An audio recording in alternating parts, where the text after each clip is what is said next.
Hey Ricky, how are you today? Hey Alif, I'm doing great, thank you. How about you? I'm good too. A bit excited actually for today's session. Same here. I think today discussion is going to be really interesting. Uh, Hello everyone, welcome back to our podcast. I'm Alif. And I'm Rifki. We are really excited to be here today because we have a very interesting topic to talk about. Yes, today we are going to talk about something that many people dream of going abroad, especially working in other country. Exactly, and not just that, we will also explore the real experience like the challenge, culture shock, and daily life.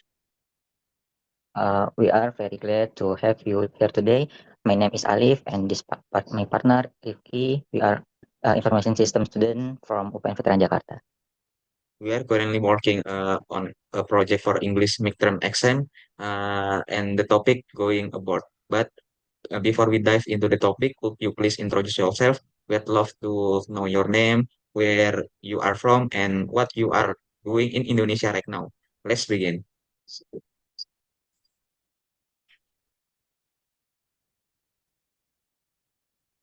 Uh, and today, guys, is actually someone special for me personally. He is my junior back in high school. We went to the same school. Oh, really? So you guys already know each other for quite a long time. Yes, we do. And what's interesting is after he graduated from high school, he immediately went to Australia to work. Wow, that's a bold move. Not many people would do that right after graduating. Exactly. That's why his story is really inspiring and worth sharing. All right, without a further ado, let's welcome our guest, Fazal. Hello, everyone. Hello, Arif, and hello, Rifki. Thank you so much for having me here. Hey, Fazal, it's really nice to have you here with us today. Yes, welcome to our conversation, our discussion, and our podcast. How are you today?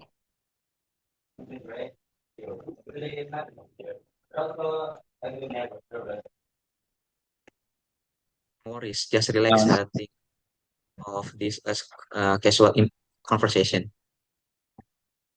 Yeah, just like we're chatting as usually. all right, that makes me here. Thank you. So before we start, can you introduce yourself briefly to our listener? Sure. My name is Ahmad Faza, and I'm from Indonesia. And I had the opportunity to work in Australia right after I graduated from high school. I worked several jobs there, mostly in rural areas, like picking apples, plum, or anything else, and it's a fruit. It was very challenging, but also unforgettable experience. Oh, wow, going about right after high school, that's really something. Yes, I'm sure you have a lot interesting stories to share with us. And that's exactly what we are going to explore today. All right, Faza. Now let's get into the main topic. I'm really curious. What made you decide to go to the Australia in first place? That's a great question. Honestly, there were several reasons. First, I really wanted to gain new experiences and see how life is outside Indonesia. So it was more about exploring the world. Exactly. I didn't want to stay in my comfort zone. I wanted to challenge myself and try something new. That's interesting, but why did you choose Australia specifically? Well, as we know, Australia is quite popular among Indonesians, especially for working holidays. The job opportunities are also quite open, even for jobs like a farmer. Oh, so it's easier to find job there compared to other countries. Yes, especially for casual jobs. And the salary is also much higher compared to Indonesia.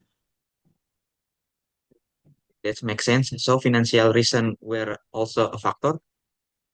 Of course, I wanted to earn money and be financially independent. I didn't want to depend on my parents anymore. That's a strong reason. Not everyone has that mindset right after high school. Yeah, I thought it was the right time to start taking responsibility for my own life. Besides money and experience, was there any other reason? Yes, I also wanted to improve my English skills, especially the speaking skills. I realized that English is very important, especially for my future career opportunities. True, learning directly in English speaking country must be very different. Exactly. You are forced to use English every day, so you learn faster. But were you ever afraid before going there? Of course, I do. I was scared because it was my first time going abroad alone. New country, new people, and different culture. Yeah, that must be overwhelming.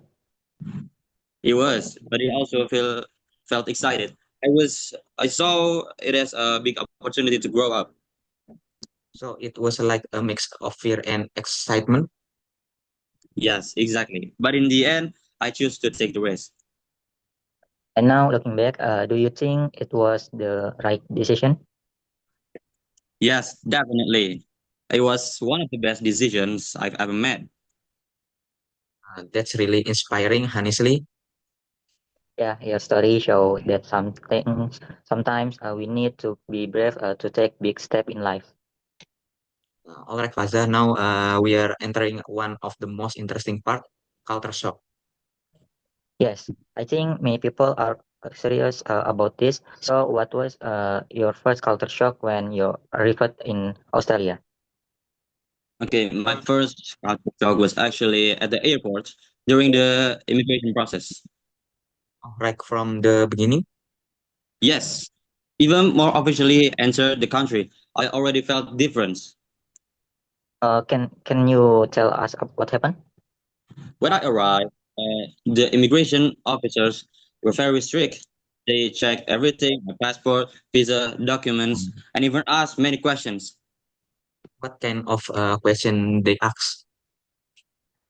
They asked about my Mhm. purpose, where I should stay, where I will stay, how long I plan to stay, and even about my financial condition. Wow, that sounds intense. Yeah, it was. I had to answer everything clearly and confidently. If you look unsure, they might suspect something. Did they check your language too? Of course, they did. Australia is very strict about what you bring into the country, especially the food, Food? Why is that? because they want to protect their environment and agriculture. So they don't allow certain items like fresh foods, seeds, or anything could bring pests or diseases. So what happened to you? I actually brought some food from Indonesia, like snacks, and I had to declare it, unfortunately. Did, did you get into trouble? Luckily, no, because I was honest and declared everything. But if you don't declare and they find it, you can get fined. So honestly, it's very important there. Yes, very important. They take rules seriously. How did you feel at that moment? Honestly, I was nervous. My heart was beating fast because it was my first time experiencing something like that. I can imagine new country strict officer. Yes, and everything was in English. So I had to really focus to understand and answer correctly. Did you have any difficulties understanding them?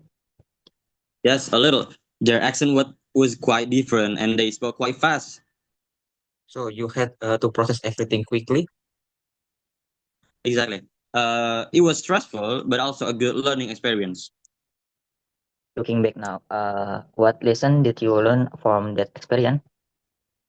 I learned that preparation is very, very important. You need to know the rules, prepare your documents well, and be honest. That's a valuable lesson. Yes, and it also made me realize that living abroad means you have to follow strict regulations. Man. So that was your very first culture shock, even before stepping outside the airport. Yes, exactly. And that's just the beginning. Yeah, I think it gets even more challenging after that.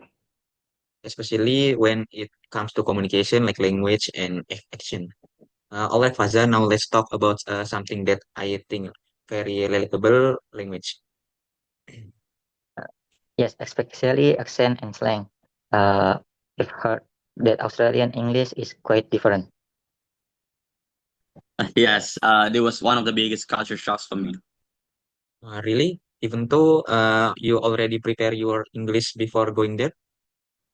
Yes, I thought I was ready, but when I arrived, I was like, "What are they saying, man? I don't understand." That bad?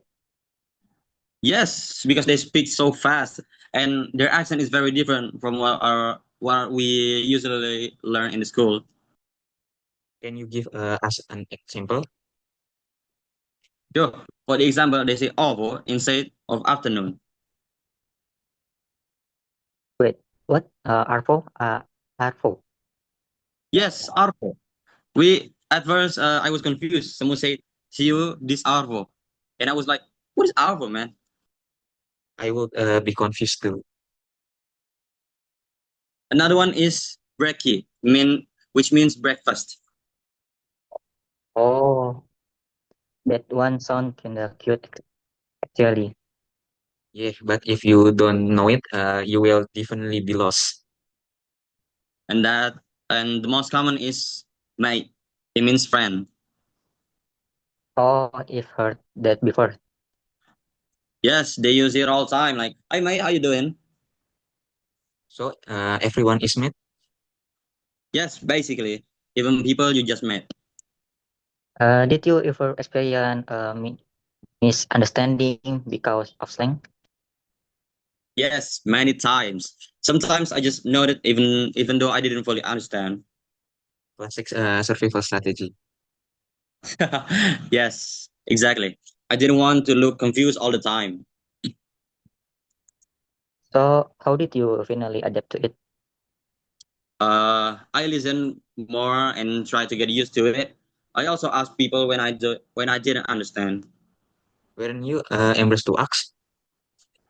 At first, yes, but I realized it's better to ask than to misunderstand. That's true. Communication is key. You're right. And over time, I started to understand more slang and even uses some of them.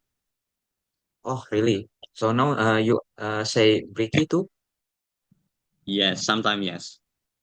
That's really interesting. So, learning English in real life is very different from learning in class. Very, very, very different. In real life, it's faster, more normal, more informal, and full of slang. But I guess that also makes the experience more exciting. Yes, it does. It was challenging, but also fun. So, from this experience, what lesson did you get? I learned that language is not just about the grammar, but also understanding culture and how people actually speak. That's a great point. I think many people don't realize that before going about. All right. So after dealing with language, I think the next challenge is something physically Yes, something we don't have in Indonesia. for season. All right, Faza. Now let's talk about something we don't experience in Indonesia at all for season.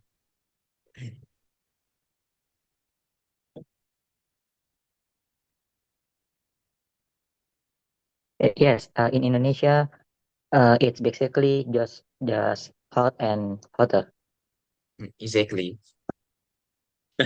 Yes, that was a big culture shock for me.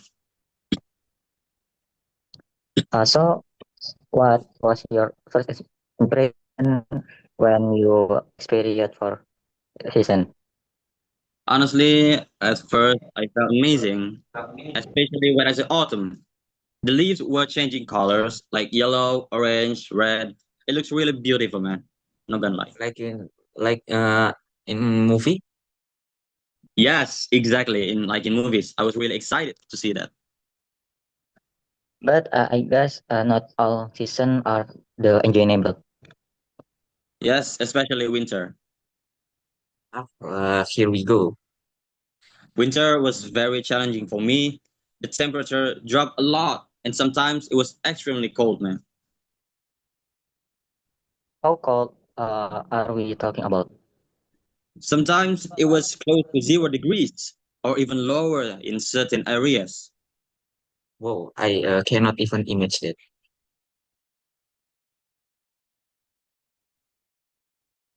So how did your body react to that? Well, at first, I was very uncomfortable. I'm freezing. My hands felt numb, and my body was shaking, and it was hard to wake up in the morning. Especially if you have to walk outside, right? Yes, that was the hardest part. I still had to work even in cold weather. That sounds really tough. It was. I had to buy warm clothes like jackets, gloves, and layers of clothing. So preparation is just mental, but also physical. Exactly. You need to adapt your lifestyle. What about summer? It is better.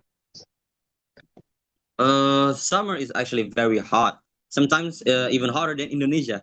But the difference is the sunlight is stronger. So it's not only comfortable either. Yes, every season has its own challenge. So you really have to adjust your daily routine depending on the season. Yes, for example, the winter I had to wake up later because it was too cold and in the early morning. In summer, I had to stay hydrated and protect myself from the sun. Did experience for season change your perspective in any way? Yes, it made me more adaptable. I learned how to deal with different conditions and not complain too much. That's good mindset. So from your experience with season is your favorite? I think my favorite season is autumn. It's not too hot, not too cold, and the view is very beautiful. Makes sense. So as first is look beautiful like in movie, but in reality is also challenging. Exactly. It's not always as easy as it looks. But not all culture shock are difficult, right? Yes, there must be some enjoyable parts too. Like lifestyle or social habit. I heard something about weekend activities. Barbecue mungkin, baby, maybe. All right. After all this challenge, let's talk about something more fun.